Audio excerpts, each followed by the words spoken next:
E aí galera, beleza? Vamos para a nossa aula de Êxodo, tá? Então tá aí as porcentagens do porquê você deve estar fazendo anotações, tá? Tem um material escrevente, beleza. O livro de Êxodo, no capítulo 1, se você olhar lá, Êxodo, ó, Gênesis, é porque eu amo Gênesis, cara. Se você olhar lá em Êxodo capítulo 1, você vai ver no versículo 2 até o 5 falando das pessoas que entraram no Egito, tá? Contando ali os filhos de Jacó. E é engraçado que quando eu dei essa aula, eu falei que Jacó, ele só teve 12 filhos, né? Mas isso foi um equívoco. Por quê? Porque na verdade ele teve 13. Eu esqueci de Diná.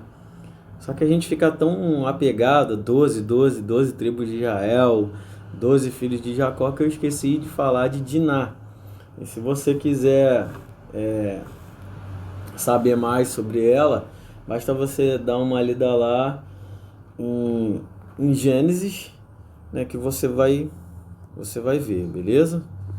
Vamos aqui, eu, ó, em Êxodo, no versículo 8 ao 10, no capítulo 1, tem assim: Então subiu ao trono do Egito um novo rei que nada sabia sobre José. Disse ele a seu povo: Vejam, o povo israelita é agora numeroso e mais forte que nós. Temos de agir com astúcia para que não se tornem ainda mais numerosos e, no caso de guerra, aliem-se aos nossos inimigos, lutem contra nós e fujam para o país. Bom, na nossa última aula, para quem pôde estar presencialmente assistindo, eu mostrei o panorama completo do livro de Êxodo. E aí eu perguntei, galera, o que vocês entenderam e tal. A galera ficou assim. Ou seja, por que eu fiz isso? Porque eu não gosto de ler a Bíblia como um livro de história. Então eu mostrei para vocês que quando você trata a Bíblia como um livro de história, isso não faz muito sentido. Mas quando você pega versículos que nem esse daqui, ó, você descobre que quando alguém, um rei, uma autoridade, um chefe seu, não conhece a sua história, talvez ele se volte contra você. Então é muito importante que você, no seu trabalho, na sua escola, as pessoas saibam o seu passado e que você tenha um passado bom para contar, para mostrar para as pessoas. Se você tiver um passado ruim, você automaticamente vai ter uma guerra, uma vida negativa, entendeu?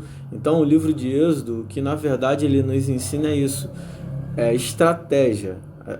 Ele ensina a gente a pensar de forma estratégica. Para você ver aqui, ó. Opa, é. No 11 tem assim, ó: Estabeleceram, pois, sobre eles chefes de trabalhos forçados para os oprimir com tarefas pesadas. E assim os israelitas construíram para o faraó as cidades celeiros de Pitom e Ramsés. Então, é só uma complementação do que eu estou falando com vocês. Se vocês lerem Êxodo como um livro de história, vocês só vão aprender os 10 mandamentos. Vocês só vão aprender lá a construção, as medidas da arca da aliança e outros utensílios do tabernáculo. Mas o propósito verdadeiro desse livro não é esse. Ele não é um livro de fofoca. O propósito é você sofrer uma transformação na sua vida, entendeu? Então, quando você não tem um passado conhecido, o seu presente vai começar a se tornar difícil. Então, se você teve um histórico ruim, começa a trabalhar hoje para você ter um futuro melhor. Entendeu? É isso que a gente começa a aprender, ó. Nessa imagem aí você consegue ver que como eles faziam, né? Eles explorando e tal. E aí o nosso amigo o nosso amigo Moisés, né? Ele acha que as coisas funcionam na violência. Por exemplo, se vocês... Eu não sei se eu vou conseguir mostrar aqui para vocês. Espera aí. Aqui, ó. Essa folhinha aqui, tá vendo? Essa folhinha aqui eu entreguei na última aula para vocês. Então tem lá, ó, do 8 ao 11. O inimigo observava a nossa vida sem se importar com nossa história, nosso passado, nossos antepassados e age com sabedoria. Por isso devemos estar atentos, pedindo direção de Deus, para não nos submetermos ao jugo opressor do maligno. Deus é que nos dá o livramento. No 17 ao 21 tem assim: o nosso testemunho de conquista ou de vida faz Deus conhecido pelo seu poder. E isso faz quem não segue o caminho dele agir com beneficência, ser abençoado e nos abençoar. Irmão Nazi, o que está escrito nesse versículo aí que você deixou? Então vamos lá. Todavia as parteiras temeram a Deus e não obedeceram às ordens do rei do Egito. Deixaram viver os meninos.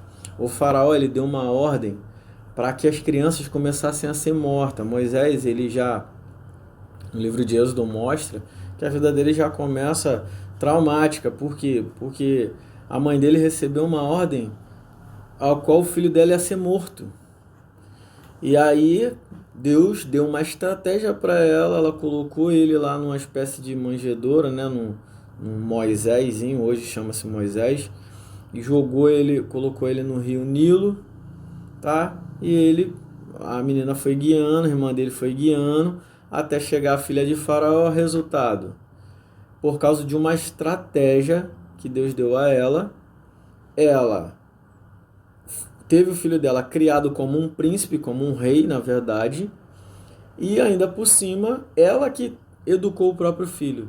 Ou seja, com a melhor comida, com a melhor bebida, com os melhores professores, com o melhor tudo. Mas por quê?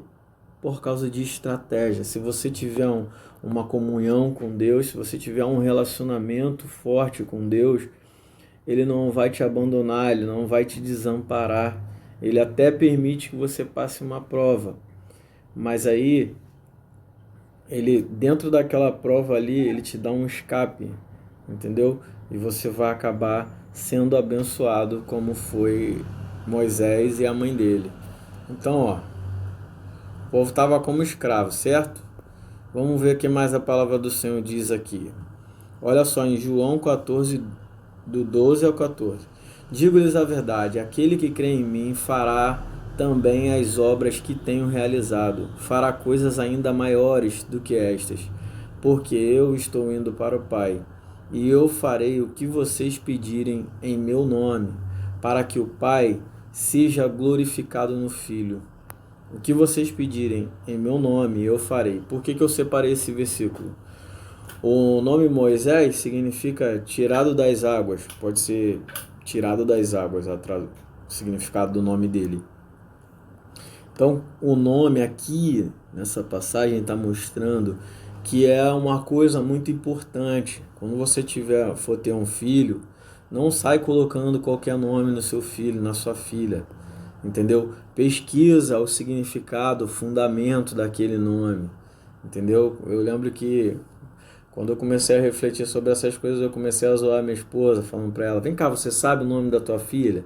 Amor, hein? Eu falei: não sabe, tá vendo aí, crente? Tá desviado, né? O crente tem que saber o nome do significado do filho, não pode chegar lá: quero colocar o nome do meu filho de Robervaldo. Pelo amor de Deus, minha irmã, meu irmão. Vá lá, vê o significado do nome do seu filho, entendeu?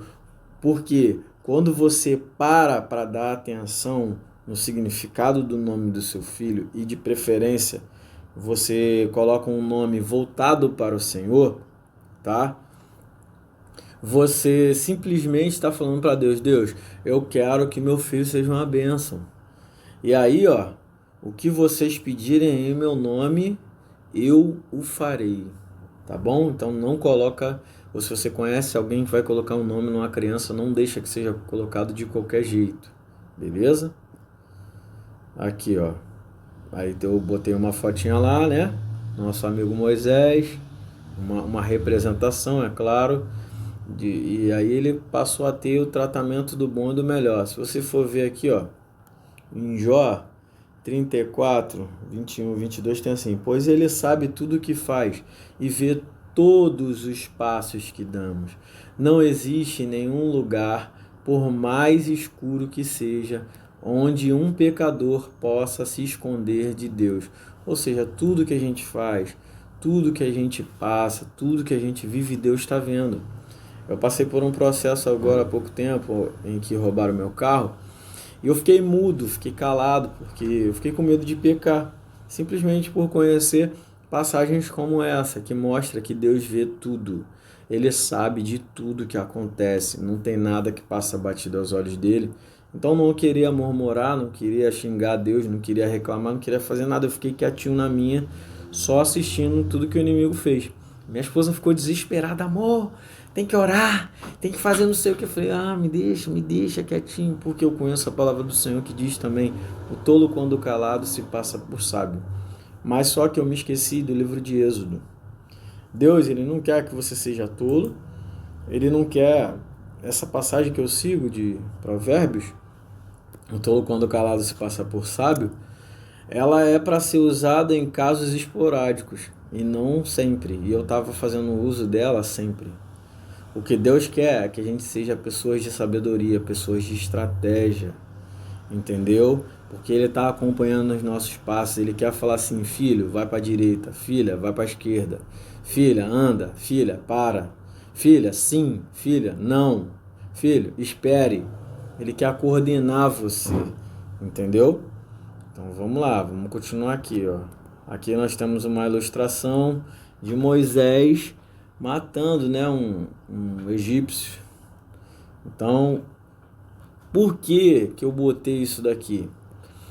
Porque no livro de Êxodo ele nos ensina o seguinte: quem você é quando Deus não, quando você acha que ninguém está te vendo. Você acaba esquecendo até que Deus está te vendo. Você fala assim: Deus não está me vendo não. Você não fala isso, mas automaticamente você pensa isso. Por quê? Porque você fica fazendo coisas erradas, você peca, eu peco, entendeu? Tudo bem, Eclesiastes 7:20 fala: não existe homem bom, justo, que faça o bem, nunca peque. Mas isso não é motivo para a gente viver pecando desenfreadamente. O pecado na vida do crente tem que ser uma coisa acidental, uma coisa esporádica, entendeu? Então Moisés, antes de começar a fazer a obra do Senhor, Deus passou um tempo tratando ele. Uma outra lição que a gente aprende em Êxodo é isso, que antes de você fazer a obra do Senhor, Ele vai às vezes tratar com você. Claro, tem casos que a pessoa simplesmente chega, aceita Jesus, e no dia seguinte ela já está fazendo a obra de Deus, já está fazendo um monte de coisa. Mas isso são casos raros, são exceções, entendeu? E com certeza, durante o caminho, o Senhor vai preparando, entendeu? Então vamos lá. Aqui a gente tem as pragas. Então, ali, ó, Deus mandou, ó, o Nilo e todo ajuntamento de águas no Egito se tornaram em sangue, mas o faraó não deixou os israelitas irem. Uma coisa muito engraçada. Cada praga dessa daqui que aconteceu, tá? Ela tinha um envolvimento com um Deus, ela tem um significado. Por exemplo, aqui, ó, rãs cobriram as terras do Egito. O faraó prometeu deixar Israel partir, mas não mudou de ideia. Tudo isso aqui que aconteceu, deixa eu ver se eu botei aqui. Não botei aqui, tá aqui, ó, peraí. Calma aí, rapaziada. Tá aqui nessa folhinha aqui, ó. Eu coloquei aqui, ó. O rio Nilo em sangue, ele é um ataque de Deus, tá? Aos deuses K1, não sei como se fala esse nome doido aqui, não. Rap, Osíris, Neite e Hatbor. Das rãs, a deusa Ect. Acho que é isso, acho que é assim que se fala. Ainda não falo esse idioma aqui não. Dos piolhos, mostrando que os sacerdotes deles não tem um nível de santidade, tá? Uma busca do jeito que agrada ao Senhor, principalmente porque ele não eram sacerdotes do Senhor, tá? Aqui, ó, outra a praga que tocou nos animais, ó, é os deuses Pati, Apis, Rato, tá vendo? Tá tudo aqui nessa folhinha que eu vou mandar para vocês aí no nosso grupo, tá? E para quem quiser saber, tá? Dos gafanhotos, ó, eles tinham um deus de gafanhoto, tá? Era proteção na agricultura, ó, prosperidade na agricultura. São tudo coisas que Deus faz na nossa vida, só que eles faziam o quê? Atribuíam a deuses criados por eles mesmos. Então, por exemplo, o inimigo, ele é enganador, pô. Deus faz as coisas e aí ele quer tomar posse. Então, aqui, não é que quando você lê ali em Êxodo, você pensa assim, Deus era malvado, cara. Pô, precisava dele fazer isso com os egípcios? Precisava ele matar tantos egípcios? A ideia de Deus não era matar ninguém. A ideia de Deus era simplesmente mostrar para todo mundo, o povo todo, geral, ser testemunha do poder de Deus. Ser testemunha de que ele era real. Se ele simplesmente falasse assim, não, eu sou Yahvé, eu sou o Criador dos céus e da terra, as pessoas já não iam acreditar, mano. Já não iam acreditar. Você vê, Moisés pegou o cajado, jogou lá, o cajado se transformou em serpente. Os caras olharam, mano, isso aí também sei fazer, brother. Os caras conseguiram transformar o cajado em serpente, brother. Eu não sei como eles fizeram isso, mas os miseráveis conseguiram fazer. Só que aí, o que acontece lá? O cajado de Moisés vai lá e devora o cajado deles. Então, o que a gente aprende com isso? Porque o inimigo pode até ter estratégias aparentemente boas, mas as estratégias que Deus tem supera toda e qualquer estratégia maligna. Então, não se sinta um derrotado, não se sinta uma derrotada. Entenda que tudo que Deus faz é bom, perfeito e agradável. Vamos pegar aqui, ó, o capítulo 2. No capítulo 2 tem assim: aparece o significado do nome de Moisés, né? Que eu falei, Jesus é a água da vida. E aí está a importância do nome que colocamos em nossos familiares. A intenção da filha de Faraó foi colocar um nome e que identificava ele como saindo de um Deus, sem saber os planos do nosso pai, tá? Aí, ó, ela o abençoou e Moisés foi tirado das águas para salvar o povo. Então, ó, já no versículo 11 até o 14, a gente vê assim: ele mostra que devemos ser pessoas de caráter. Moisés era grande, mas ainda não tinha sido ordenado, simplesmente por não ter aprendido que devemos agir de maneira ética e moral quando estamos sendo observados ou não, tá? Já no capítulo 3, vou até botar aqui na minha Bíblia, no capítulo 3, ó, o versículo 4 e 6, tem assim: o Senhor viu que ele se aproximava para observar, e então, do meio da sarça, Deus o chamou. Moisés, Moisés, eis-me aqui, respondeu ele. Então disse Deus: não se aproxime, tire as sandálias dos pés, pois o lugar em que você está é terra santa. Disse ainda: eu sou o Deus de seu pai, o Deus de Abraão, o Deus de Isaque, o Deus de Jacó. Então Moisés cobriu o rosto, pois teve medo de olhar para Deus. Bom, essa passagem ela é parecida com Gênesis 3:21, aonde Deus ele muda a aparência de Adão e Eva de sensuais para discretos, entendeu? Ali, Adão e Eva botaram, eles não estavam com o corpo coberto, mas eles estavam com a nudez exposta, com os órgãos sexuais expostos, e aí ele cobriu lá com folha de figueira, ou seja, tornando uma aparência sensual. Esse é o motivo pelo qual os crentes mais antigos, né, os nossos antepassados, eles achavam que para você ser crente, você tinha que estar com uma camisa de manga até o pulso, ou as mulheres com uma saia até o calcanhar. Minha mãe, muitas vezes, quando eu comecei a ir para a igreja, quando eu era criança, que eu ia para a igreja sozinho, minha mãe falava: tá indo para a igreja fazer o quê? Tá indo comer aquelas, aí xingava, né, as meninas, que vai de saia até o calcanhar e sem calcinha por baixo. Muitas vezes eu escutei isso por dentro da minha cara. Eu era criança, minha mãe é macumbeira, mãe de santo, tá? E eu não tô falando isso ofendendo ela nem nada, tô apenas contando o que ela jogava na minha cara. E isso era muito ruim para mim. Então, hoje eu tenho uma maturidade e isso não me afetaria, mas algumas pessoas, em contrapartida, elas têm pregado que você pode ir para a igreja de qualquer jeito e não faz diferença. Não, irmão, faz diferença sim. Tem importância sim. É claro, poxa, se você não tem uma condição financeira muito legal, né? Se você é uma pessoa pobre, se você está sujo, vinde a mim como estás. Você pode ir até o Senhor do jeito que você tiver. Você não deve permanecer. O próprio filho pródigo, na parábola que Jesus conta, lá em Lucas 15, né, ele chegou diante do pai como? Todo sujo, cara. Ele estava trabalhando com porco, brother.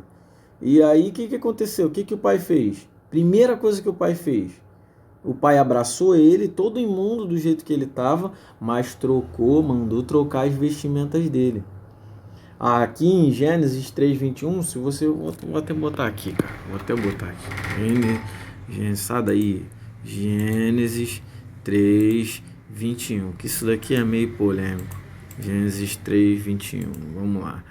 O Senhor Deus fez roupas de pele e com elas vestiu Adão e sua mulher.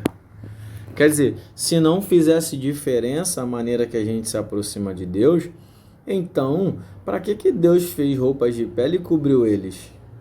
Entendeu? Não teria necessidade. Deus ia falar assim: mano, fica de qualquer jeito aí, problema de vocês. Mas ele foi lá e fez roupa para eles. Ele poderia ter feito um desenho. Desenhava aqui Adão, ó. Se você sentir frio e calor, agora você vai sentir frio e calor, você confecciona essas roupas aí, ó. Se vira, o problema é seu. Ele podia fazer isso, mano.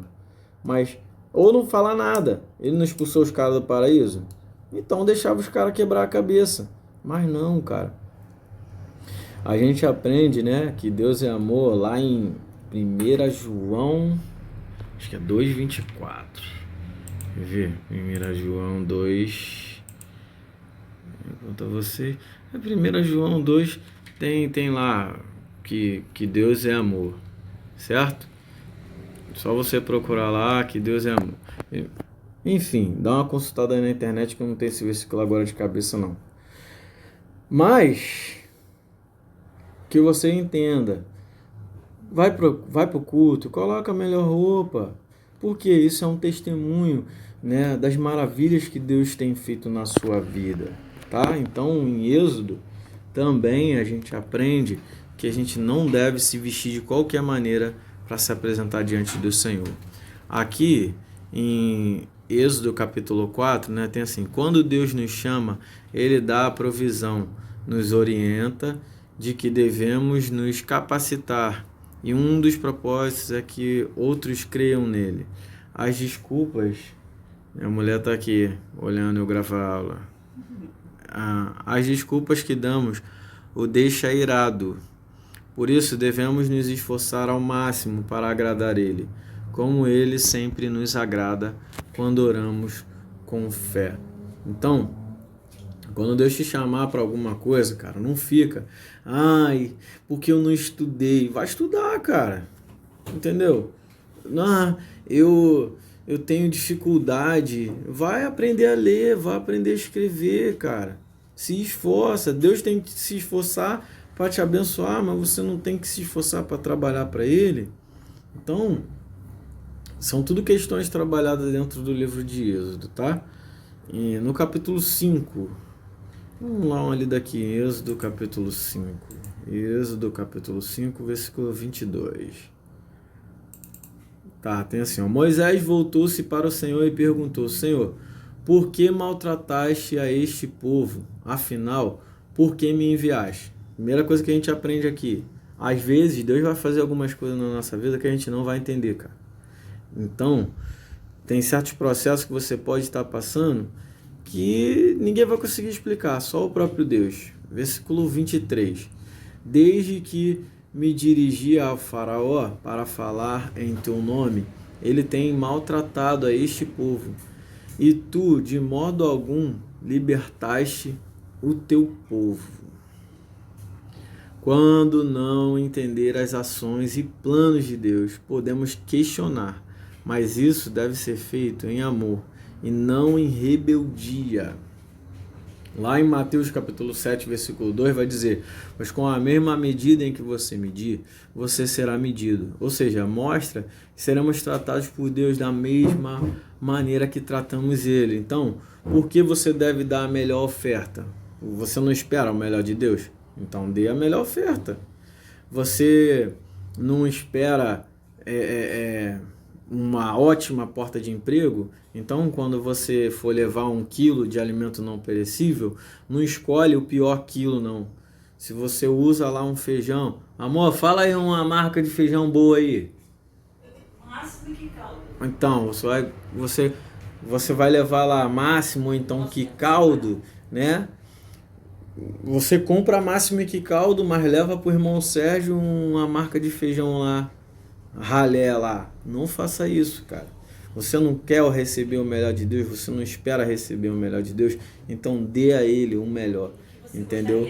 Trata as pessoas como você gostaria de ser tratado, tá? E aqui, ó, claro, estamos sob a graça de Jesus e nossa procedência ruim em relação a Ele é encarada na maior parte como ignorância. Então, por exemplo, não é porque às vezes você tem uma atitude ruim que Deus vai agir de maneira ruim com você. Eu só estou querendo dizer que você está dando brecha para você receber um tratamento ruim, tá? Eu não coloquei aqui, mas tem passagens bíblicas que diz que a vingança pertence ao Senhor.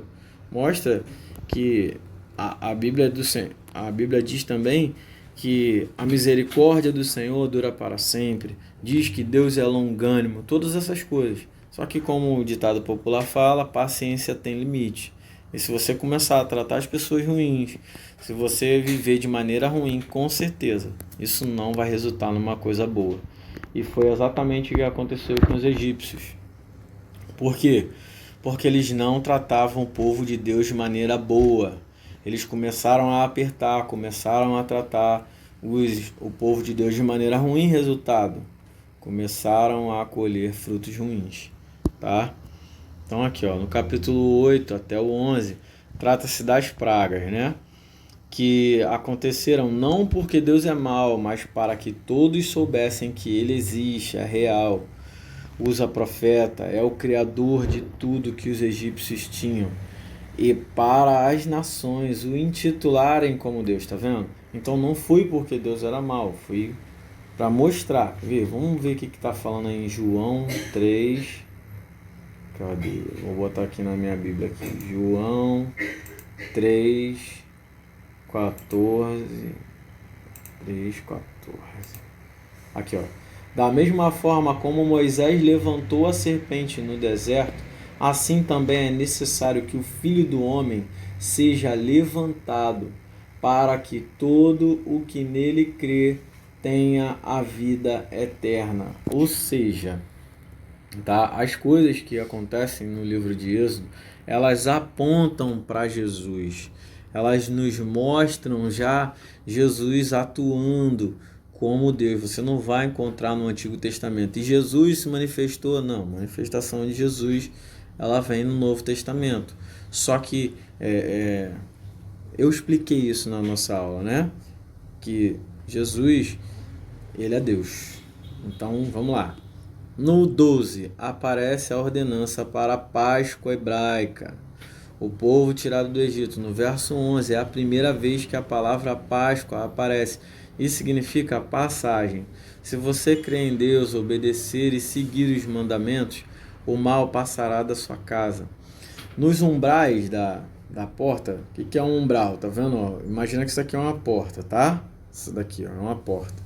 Os caras tinham o hábito de escrever nos umbrais das portas o nome das pessoas falecidas, porque eles acreditavam que quando o seu nome era lembrado aqui na Terra, isso dava mais tempo de vida para a pessoa que estava morta continuar viva no mundo espiritual, que no mundo espiritual ela poderia morrer também. E aí o que acontece? O povo hebreu, convivendo com o povo egípcio, fez o quê? Ah, mano, tá maluco, pô. Quero que meu pai e minha mãe continuem vivos também no mundo espiritual, para quando eu chegar lá encontrar com eles. Eles não podem ser esquecidos. E aí os malucos iam lá nos umbrais das portas e escreviam. Ó, minha mulher aí, ó. Olha aí, ó. Viu? Saiu correndo da câmera, viu? Tá com vergonha, não tá vigiando nada. Aí, o que acontece? Eles escreviam lá nos umbrais. E aí, o que acontecia? Eles estavam fazendo as mesmas práticas ritualísticas dos egípcios. Eles estavam se contaminando.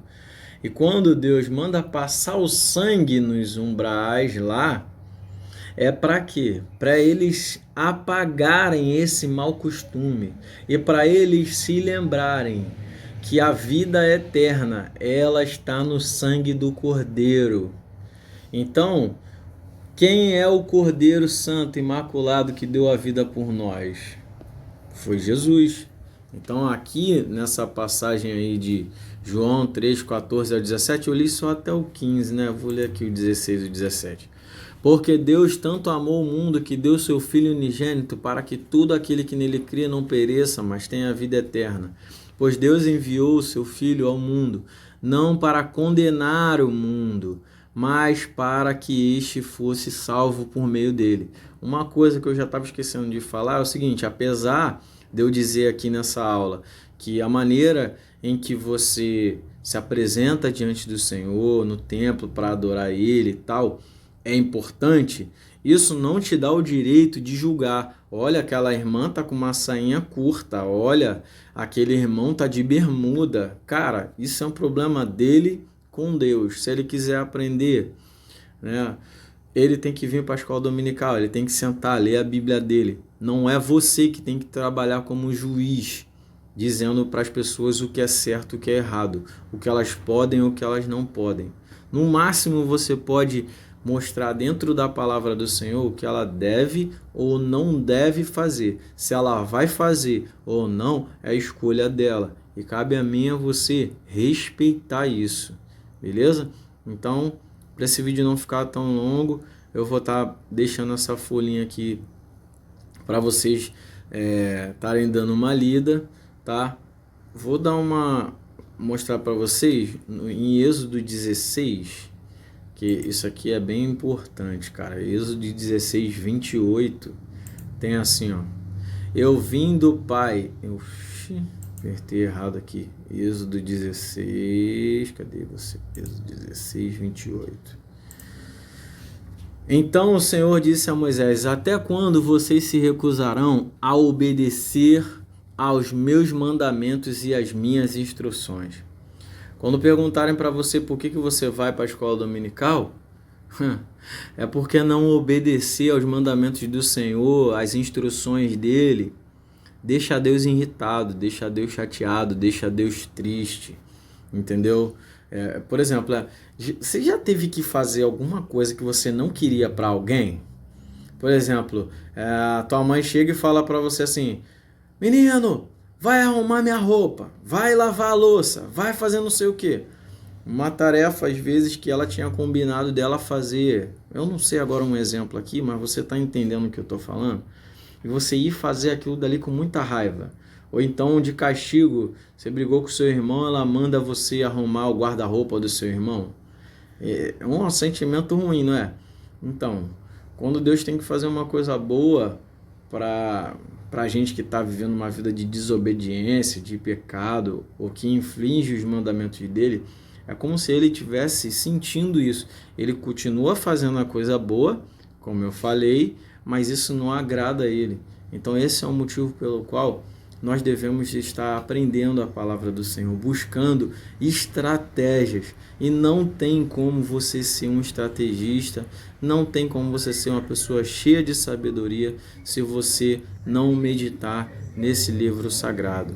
Olha aqui, ó, João 3, olha essa passagem aqui, ó. Recebemos dele tudo o que pedimos porque obedecemos aos seus mandamentos e fazemos o que agrada a ele. E o que ele manda é isto, que creiamos no seu Filho Jesus Cristo e que nos amemos uns aos outros, como Cristo nos mandou fazer. Então, essa é a primeira parte, tá? Sobre o livro de Êxodo. Deem uma lida nesse material, deem uma lida nos versículos bíblicos, tá bom? Eu espero que Deus te abençoe e tamo junto. A paz do Senhor Jesus. Fui.